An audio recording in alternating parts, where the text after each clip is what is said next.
Before you listen to this story, remember one thing. Bachelor's Grove Cemetery is a real place.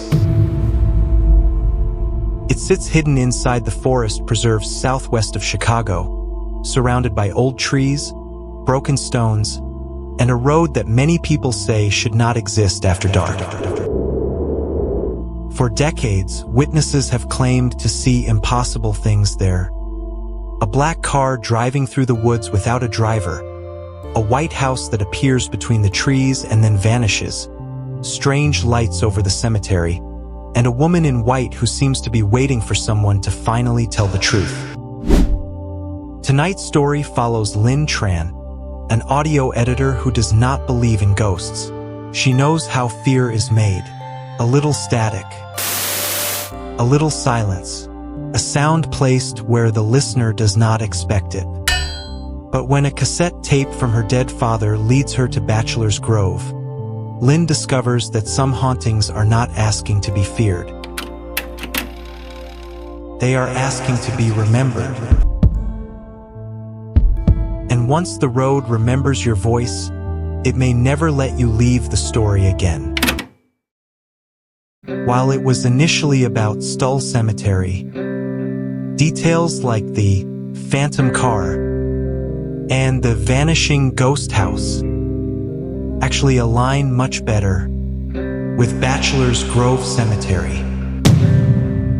Therefore, I am developing the story based on Bachelor's Grove Cemetery in the southwest suburbs of Chicago, near Midlothian and Oak Forest, in Cook County, Illinois. This location sits deeply within the Rubio Woods Forest Preserve and is connected to the Old Midlothian Turnpike. Famous legends surrounding Bachelor's Grove include the Phantom Car, the Vanishing Ghost House, mysterious lights, the White Lady, and a 1991 infrared photo that is widely considered one of the most famous ghost pictures ever taken at this cemetery. Some places are abandoned because people forget them. Other places are abandoned because they do not want to be remembered. Bachelor's Grove Cemetery is a small burial ground hidden inside Rubio Woods, in the southwestern suburbs of Chicago. By daylight, it looks like almost nothing at all. A fenced patch of old earth, a few leaning headstones, broken markers swallowed by weeds, and thin trees standing around it like witnesses that have seen too much and learned to stay quiet. But after sunset, people tell a different story. They talk about an old black car that appears on a road no one uses anymore. They talk about a white house that shows up in the trees, complete with a front porch and glowing windows, only to vanish when someone gets close. They talk about a woman in a white dress. Sometimes she is holding a baby. Sometimes she stands alone beyond the cemetery fence, watching the living with the patience of someone waiting for an answer that has been delayed for 100 years. Lynn Tran had heard those stories many times, and she did not believe a single one of them. Lynn was 32 years old and worked as a freelance audio editor for a podcast called The Chicago Night Files. Her job was simple: remove unwanted breaths, clean up background noise, add a little wind, a few floorboard creaks, a distant radio hiss, and make ordinary ghost stories sound just frightening enough to keep people listening in the dark. She understood exactly how fear was made. A silence placed in the right spot, a small sound tucked behind a narrator's voice, a sentence cut off before the listener had time to understand it.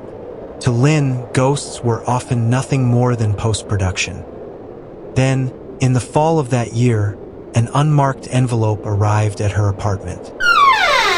Inside were three things: an old cassette tape, a faded photograph with yellowing edges, and a handwritten note in black ink. Do not make the Bachelor's Grove episode. If you still make it, never follow the car. The handwriting belonged to her father.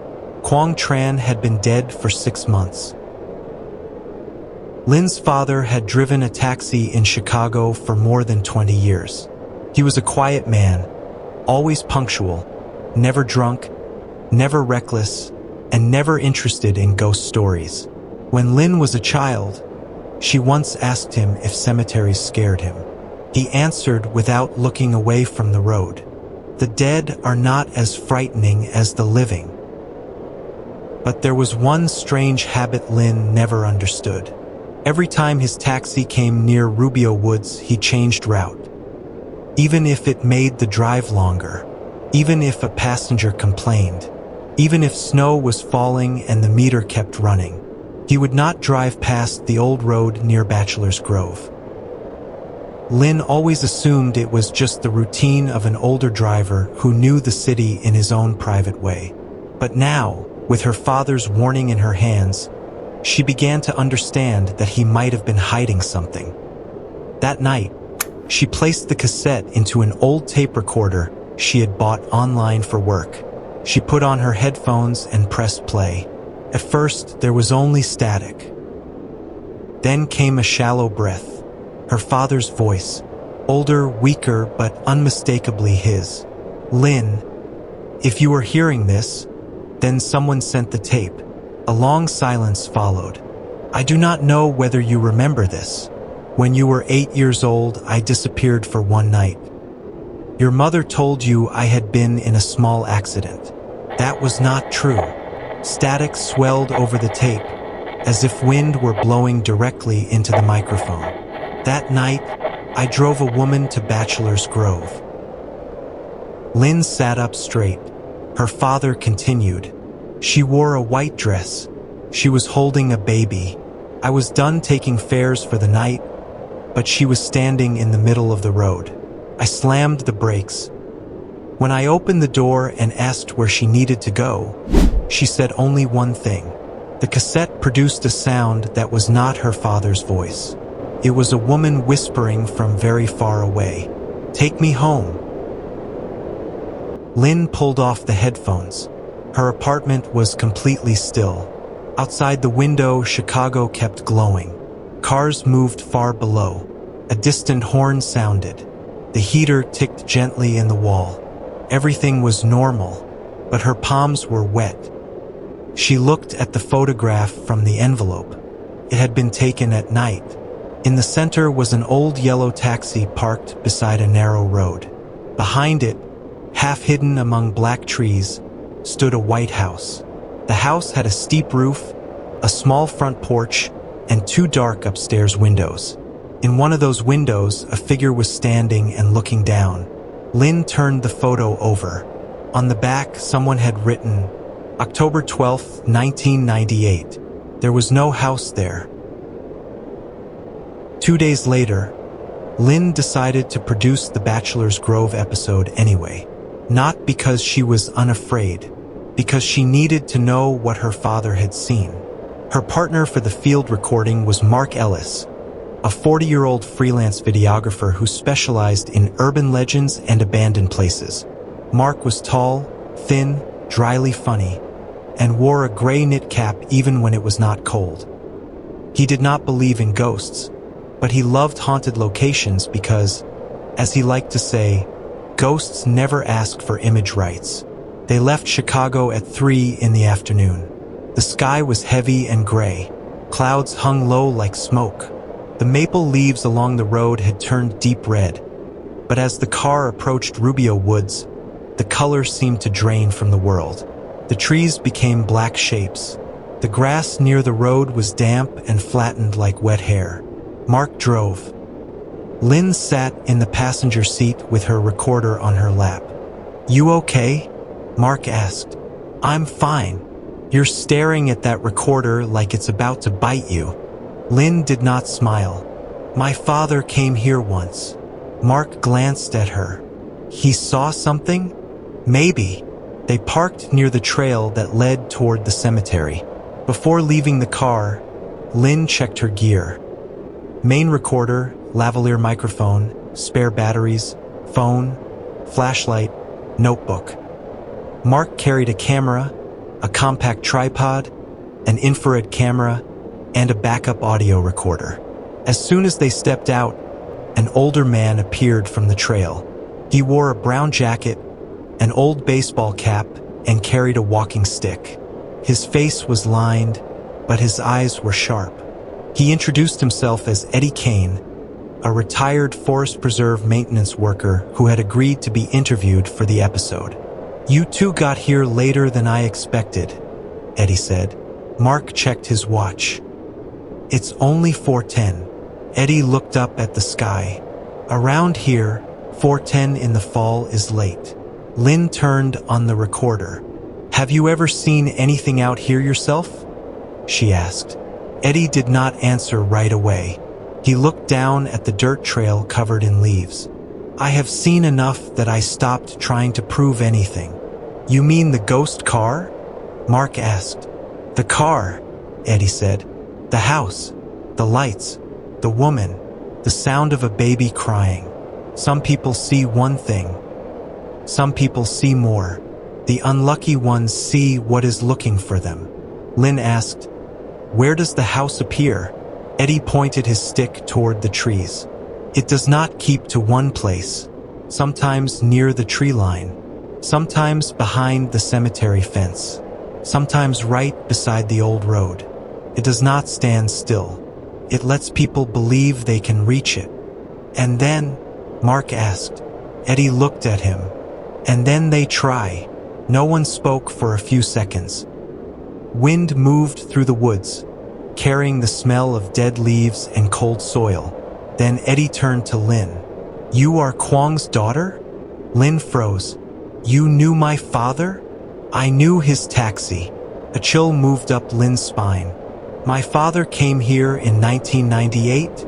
Eddie nodded. "He came, but he did not enter by this trail." "Then how did he enter?" Eddie looked deeper into the woods. He followed the car. Bachelor's Grove Cemetery was smaller than Lynn expected.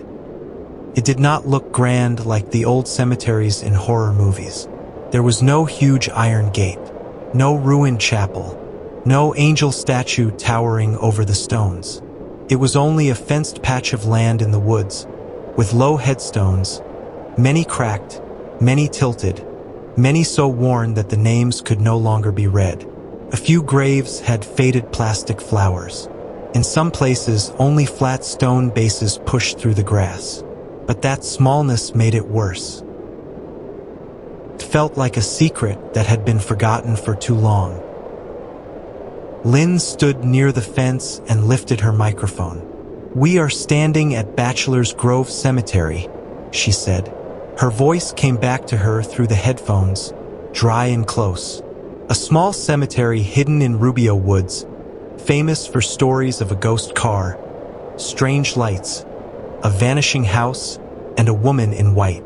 When she said the words "woman in white," the recorder crackled. Mark raised his head from the camera screen. "Did you hear that?" "Hear what?" "A baby." Eddie turned immediately. "Do not answer." Mark frowned. "I didn't say anything. I was not talking about me," Eddie said. "If you hear a baby calling out here, do not answer." Lynn felt a sharp irritation. She did not like the way Eddie spoke. It was not the cheap confidence of someone trying to scare tourists. He spoke like a man who had made a mistake once and did not want to watch someone else repeat it. They began filming. Mark set the camera near the entrance and slowly panned across the stones. Lynn recorded her introduction. Eddie talked about the area's early families, the old road, and the years when the cemetery was neglected and became a challenge spot for teenagers trying to prove they were not afraid. As Eddie spoke, Lynn noticed a small grave marker partly hidden behind tall grass. The name was unreadable. Beside it lay a child's toy, a little metal rattle, old, darkened by rain and time. Lynn stepped closer. The moment she leaned down, a lullaby came softly through her headphones. It was not the wind. It was not Mark. It was a woman singing to a child. The melody was slow and sad, repeating the same 3 notes again and again. Lynn stood up quickly. Mark! Mark was filming near the fence. What? Are you playing music? No. Eddie came over with his walking stick. When he saw the rattle, his expression changed. Do not touch it. Why? There are things left here as apologies. Apologies to who? He looked at her. To the ones without names. Lynn looked down at the rattle. For 1 second, the dark metal reflected something behind her. Not trees, not Mark, a white house. She turned around. There was nothing but woods. At 5:17 p.m., the light began to die very fast. Eddie said they should leave. Mark wanted one final shot on the old Midlothian Turnpike. He said if they made an episode about Bachelor's Grove without footage of the haunted road, the audience would complain. Eddie objected. That road is not for cars anymore. Mark smiled. We're walking. Eddie looked at him for a long time. The problem is not what you are walking on. The problem is that something out there still thinks the road is open. In the end, he led them anyway. The old road lay deeper in the woods.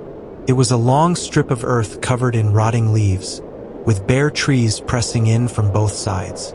In some places, traces of the old surface remained. In others, nature had swallowed it completely.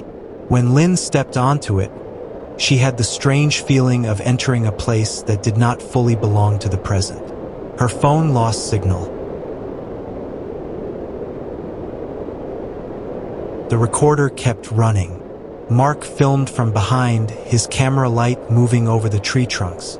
This is good, he said. Very atmospheric. Eddie stopped.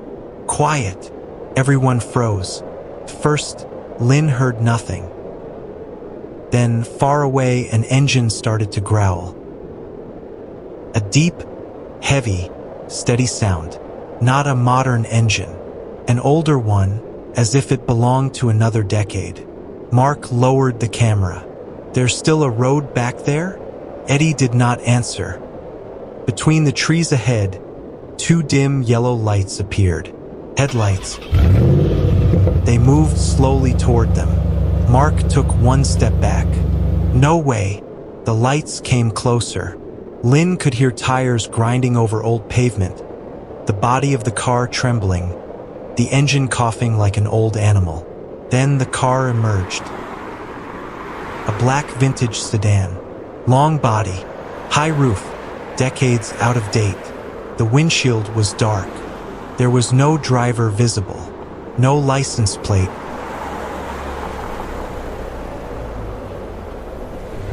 Came straight toward them.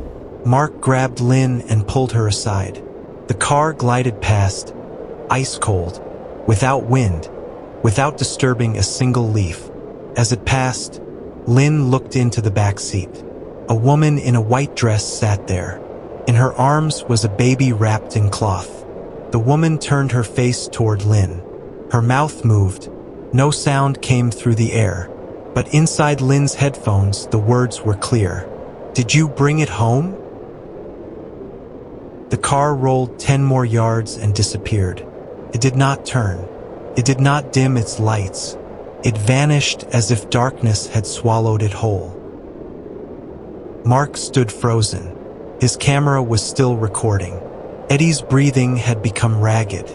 We leave now, he said, but Lynn did not move. She looked down at the recorder. The counter was still running. 5:17, 5:18, 5:19. Then it jumped backward. Midnight. A voice came from the recorder's small speaker. Not Lynn's voice, not Mark's. Her father's. I told you not to follow the car.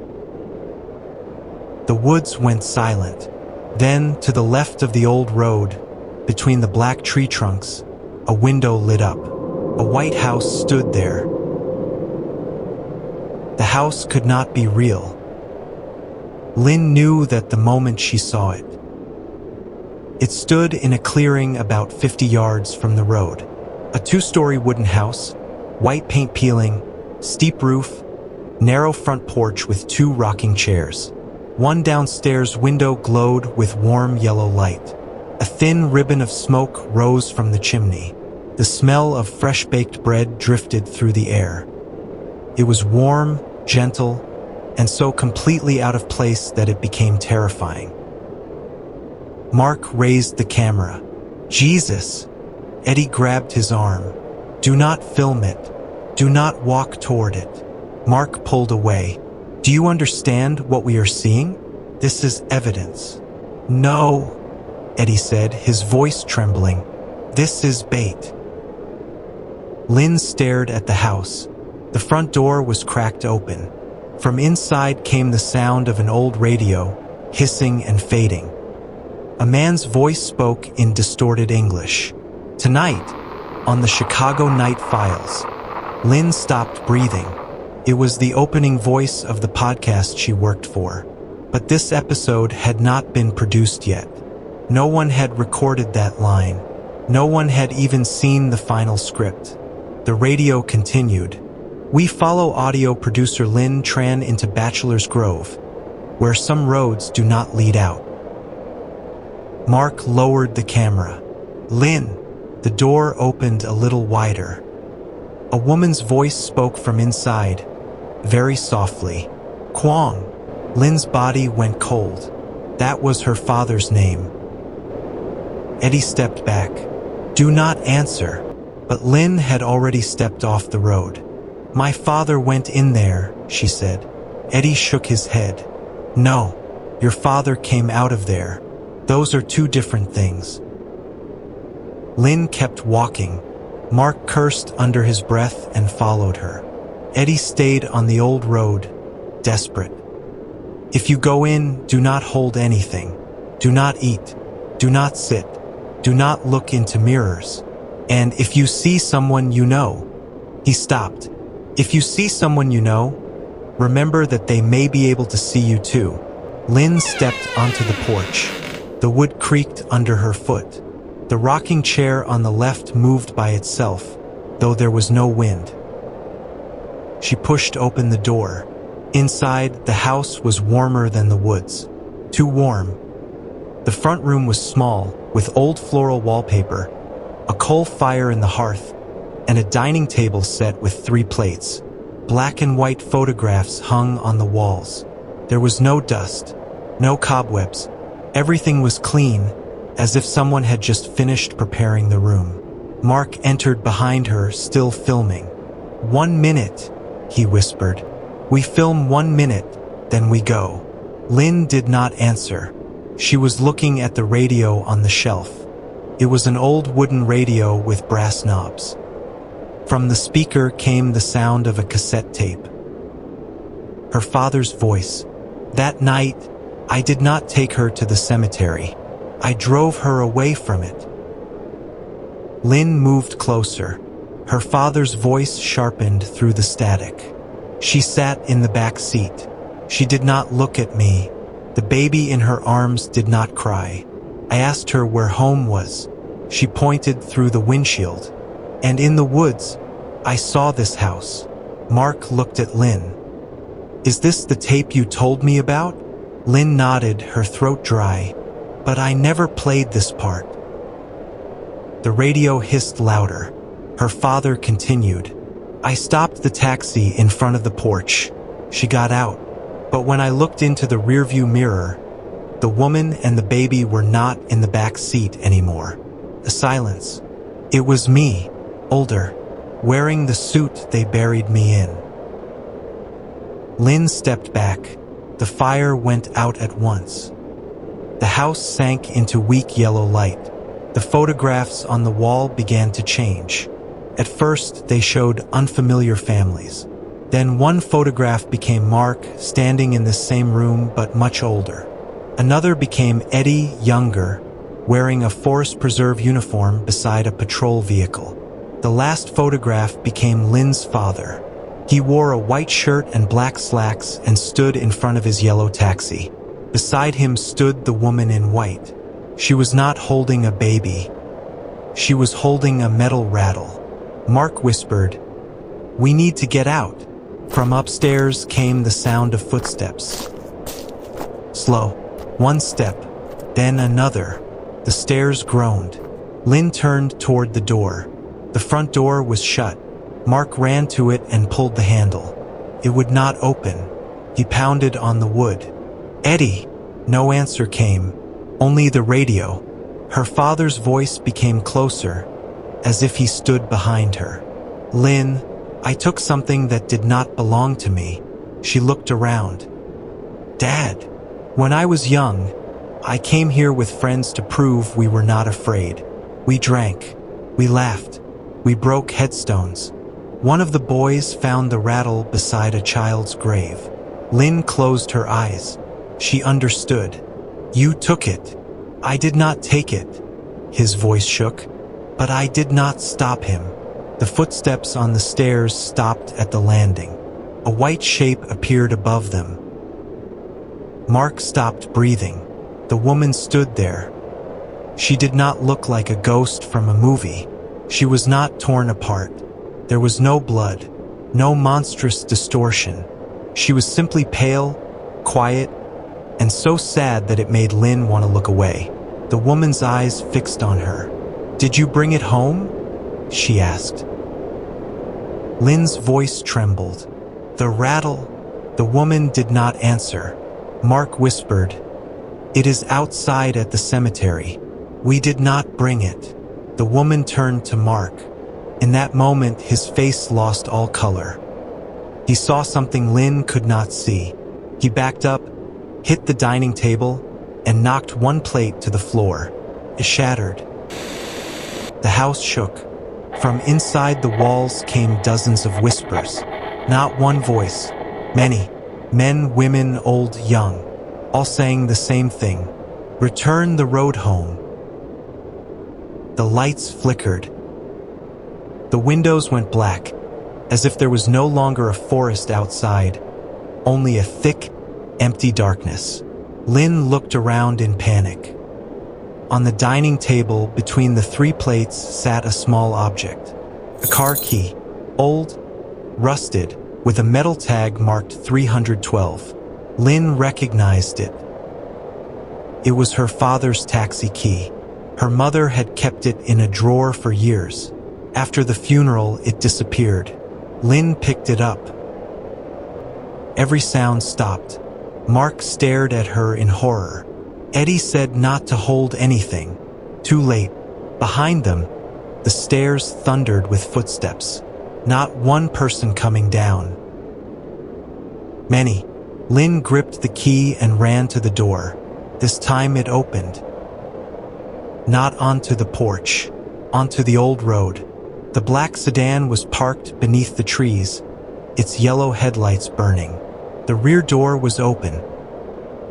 Inside, Lynn saw her father. Kwong sat in the back seat, wearing the same jacket he had worn on the last day of his life. His face was calm, but his eyes were wet. "Dad!" Lynn cried. He shook his head. "Do not get in the car." The woman in white stood behind Lynn. "He promised," she said. Lynn turned. "Promised what?" "To take us home."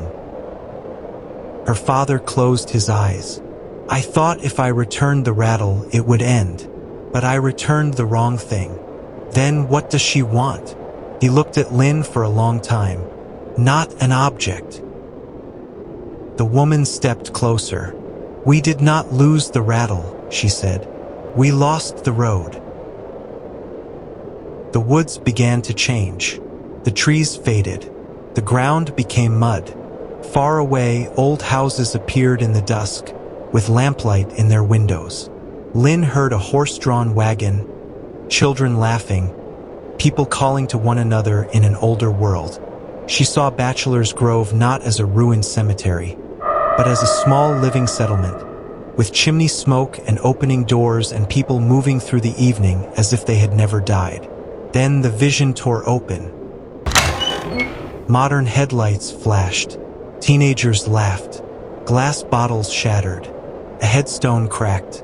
A young man, her father's voice, much younger, shouted, "Run!" A car swerved on the old road. A woman holding a child stood in the headlights. Brakes screamed. Then darkness. Lynn covered her mouth. "No!" Her father spoke from inside the car. "I did not kill them, but I ran. We all ran. We did not report it. We did not go back. We told ourselves she had been some disturbed woman in the woods." The woman in white looked at Lynn. By morning, no one found bodies. No one believed there had been an accident. No names, no record, no house, only a ghost story. Mark stood beside Lynn, ashen. "So the house, the last place we remembered being alive," the woman said. "And the car." She looked at the black sedan. "The last thing we saw." Lynn understood. Bachelor's Grove was not haunted only by the dead. It was haunted by something that had never been admitted. An accident with no record. A family with no names. A road removed from maps, but never truly gone. Lynn held her father's taxi key. "What do you want me to do?" The woman looked at the recorder in Lynn's hand. "Tell it correctly." They escaped the house after full darkness, or perhaps the house allowed them to leave. Lynn, Mark, and Eddie found each other again on the dirt path near the cemetery. Eddie was sitting at the base of a tree, gray-faced and shaking. He said they had been gone for 7 minutes. Mark checked his camera. The memory card contained more than 2 hours. No one spoke on the way back to the car. Lynn kept her father's taxi key in her coat pocket. It felt cold, as if it had been pulled from ice water. Before leaving, she looked back at the cemetery. Inside the fence, beside the small nameless grave, the rattle was still there. But now a white flower lay beside it, fresh, as if someone had just placed it down. 3 days later, Lynn edited the podcast episode. She added no sound effects, no music bed. She did not remove the static. She did not trim the silences. She left everything exactly as it was. The car on the old road, the radio inside the house, her father's voice, the woman asking that question. Mark sent her all the footage, but most of the house footage was corrupted. The scenes inside appeared only as frames of white glare. One shot, however, was clear, the wall covered with photographs. Among those photographs, Lynn recognized many faces. People whose disappearances had been mentioned for years on ghost hunting forums. A couple who got lost in 1979 and were later found at the edge of the woods with no memory of what had happened. A group of students who took challenge photos in 1986. A man in a forest preserve uniform, her father, and in the lower corner of the frame, there was an empty space. A picture frame with no face in it yet. Lynn zoomed in. Below the frame was a small label. The writing was blurred, but she could still read it. Lynn Tran. Audio recorded, not yet returned. She turned off the monitor. That night, Lynn uploaded the episode under the title, Bachelor's Grove, The Road That Still Remembers. The episode spread fast. Listeners argued over it. Some called it brilliant audio fiction. Some called it a hoax. Some analyzed the waveform, isolated voices, measured frequencies, and searched for edits. A few insisted her father's voice was fake. Others said the engine in the recording did not match any modern vehicle. But the part people noticed most was the ending. At 29 minutes and 57 seconds, after Lynn's final narration, there was a 3-second silence. Then a woman's voice whispered, "Thank you for telling it correctly." After that came the sound of a car door opening. Then the episode ended. Lynn had not added that part. She was certain. When she exported the final file, the runtime was only 29 minutes and 57 seconds. But after it went online, the episode length changed by itself. Exactly 30 minutes. Not a second more, not a second less. 30 minutes. The next morning, Mark called Lynn. She did not answer. He texted her. No reply. He went to her apartment. The door was unlocked. Inside, her computer was still on. The audio software was open. On the desk were her headphones, notebook, the old envelope, and her father's taxi key. But Lynn was gone. Break time equals 1. 0s/. Mark searched the apartment. No sign of a struggle. No open window. Nothing stolen. Only one thing was strange. On the floor beside her desk were several dry leaves. Deep red maple leaves. And a trail of mud leading from the desk to the door. Mark called the police. They filed a missing person report. They asked when he had last seen her. He told the truth. That they had gone to Bachelor's Grove. That they had seen a car. That they had entered a house that did not exist. No one believed him. 1 week later, the podcast episode was removed from the platform for an unspecified violation. But before it disappeared, thousands of people had downloaded it. After that, a strange phenomenon began to spread. Anyone who listened to the episode alone after midnight claimed to hear an extra section that was not in the original file. It was very short. First came the sound of an old engine. Then tires rolling over dirt. Then Lynn's voice, calm, very close, as if she were sitting in the back seat. If you are hearing this, the road has remembered your voice. A silence. Do not look out the window. Most people stopped listening there, but some did not. They said that if you kept listening, you would hear a woman ask, "Can you see my house?" And if you looked out the window at that moment, no matter where you were, Chicago, California, Hanoi, a 10th floor apartment, a rented room with no yard, a hotel in a city you did not know, you would see, on the other side of the glass, a white house standing in the dark, a front porch, 2 upstairs windows, warm yellow light in the front room, and in front of the porch, a black sedan waiting, its rear door open. People say Lynn Tran was never found, but Mark knew the truth was not that simple. 3 months later, he received a package with no return address. Inside was Lynn's audio recorder.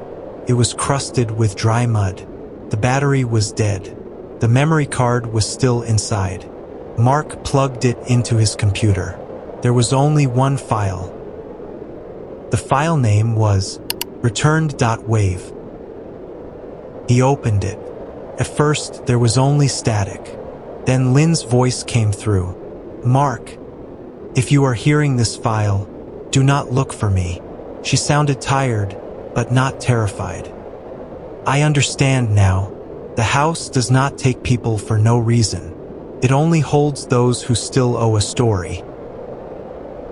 A sound came through the recording, like a wooden door closing. The woman in white is not looking for her child. That is only what the living tell themselves because it is easier to understand. She is looking for someone who still remembers the way home. Mark swallowed hard. In the recording, Lynn breathed in slowly. "And I promised I would help her." A silence. Then an engine started. Lynn spoke one final sentence. "The next time you see the black car, do not run. Look carefully at the driver's seat." Mark jumped out of his chair. Outside his apartment, down in the parking lot, a car horn sounded. An old horn. Low, cracked, and long. He walked to the window. Below, between the modern cars, a black sedan was parked. Its yellow headlights shone up toward his apartment. In the back seat sat the woman in white. In her arms was the baby, and in the driver's seat was Lynn. She wore the same coat she had worn on the day she disappeared. Her hair fell over her shoulders. Both hands rested on the steering wheel. She lifted her face toward Mark and smiled. It was not a smile asking for help. It was not the smile of someone trapped. It was the smile of someone who finally understood where she had to go. Mark stepped back from the window. His phone vibrated. A new message from Lynn's number. Only one sentence. It is your turn to tell it correctly. Outside, the car kept idling. It did not move forward. It did not leave. It only waited. Because at Bachelor's Grove, not every ghost wants to frighten the living. Some ghosts only want their story told, completely, truthfully, and if the living keep turning them into legends, the old road will keep opening, the White House will keep appearing, the black car will keep stopping in front of those who have heard the invitation. And somewhere inside Rubio Woods, among leaning stones and trees that no longer remember spring, Bachelor's Grove Cemetery will remain like a wound that never fully closes. By day, it is only a small cemetery forgotten by time. But after dark, if you hear an old engine at the end of the road, if you see two yellow headlights cutting through the trees, if you see a white house standing where no house can possibly be, do not walk toward it. Do not call anyone inside. Do not ask for directions. Because what appears in front of you may not be coming from the past. It may be coming from the story you have not told yet. And once the car stops, it will not disappear until someone takes the driver's seat. If this story made you hesitate before looking out your own window tonight, do not keep that feeling to yourself. Leave a comment below and tell me. If you saw that white house standing where no house should be, would you step closer or would you run? And if you have ever heard a local legend about a road, a cemetery, a vanishing house, or a ghost car that people in your town still whisper about, share it in the comments. Your story might become part of a future episode. Subscribe to the channel for more true location horror stories, urban legends, and mysteries that may not be finished with us yet. Because sometimes, the scariest places are not the ones that disappear. They are the ones that keep waiting for someone to tell the truth.